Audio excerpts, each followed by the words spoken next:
আসসালামু আলাইকুম। আপনারা অনেক সময় খেয়াল করবেন যে আপনারা দৈনন্দিন কাজ করতে গিয়ে যেমন ধরেন যে পোশাক বদলানো বা চিরুনি করতে গেলে হাতটা উপরে তুলতে গেলেই একটা তীব্র ব্যথা অনুভব করছেন। এই সিচুয়েশনটাকে আসলে কি বলে? আমরা আজকে এটাই জানবো যে হাত উপরে তুলে কোনো কাজ করতে গিয়ে হাতের শোল্ডার জয়েন্টে যদি ব্যথা ফিল করেন তাহলে এই কন্ডিশনটাকে আমরা ফ্রোজেন শোল্ডার বলি। এইটা আসলে কাদের হয়? এই ফ্রোজেন শোল্ডারটা বেশি হয় মূলত ডায়াবেটিস রোগীদের, কিছু স্ট্রোক রোগীদের হয়ে থাকে। অনেক সময় দেখা যায় যে আপনার শোল্ডার জয়েন্টে কোনো ট্রমা হলে, আঘাত পেলে অথবা ভারী জিনিস বহন করলে তখন তাদের হতে পারে। আবার থাইরয়েড প্রবলেম থাকলেও তাদেরও হতে পারে। এই ফ্রোজেন শোল্ডার যখন হবে তখন অনেক সময় অনেক রোগী এই ব্যথার কারণে এই হাতটা নাড়াতে চায় না। এই যে হাত না নাড়ানোর কারণে এই ব্যথা কিন্তু দিন দিন আরো তীব্র থেকে তীব্রতর হতে থাকে। এই ফ্রোজেন শোল্ডার যখন ধরা পড়বে তখন আপনার উচিত একজন ডক্টরের পরামর্শ নিয়ে কিছু ঔষধ সেবন করা এবং এর কিছু নির্দিষ্ট এক্সারসাইজ আছে এগুলোকে নিয়ম মতো করা। আমরা যেটা ভুল করি সেটা হচ্ছে আমরা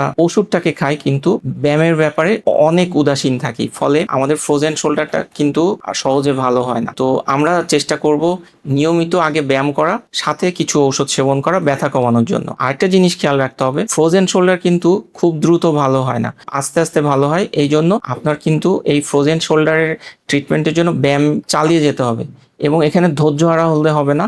ধৈর্য নিয়ে আপনি ব্যায়াম করে যাবেন, এটা হয়তো এক সময় গিয়ে আপনার এই জয়েন্টটা ঠিক হবে। মূলত এই জয়েন্টটার যেটা হয় যে এর যে জয়েন্টের যে ক্যাপসুল থাকে এটা শক্ত হয়ে যায়। তো আমাদের ব্যায়ামের মাধ্যমে এই জয়েন্টটাকে ফ্রি করাটাই হচ্ছে মূল চিকিৎসা। তো আসুন ফ্রোজেন শোল্ডারে আতঙ্কগ্রস্ত হয়ে হাত নাড়ানো বা হাতকে ব্যায়াম থেকে বিরত রাখা এগুলো না করে আমরা নিয়মিত ব্যায়াম করি এবং ব্যথা হলে ওষুধ সেবন করি।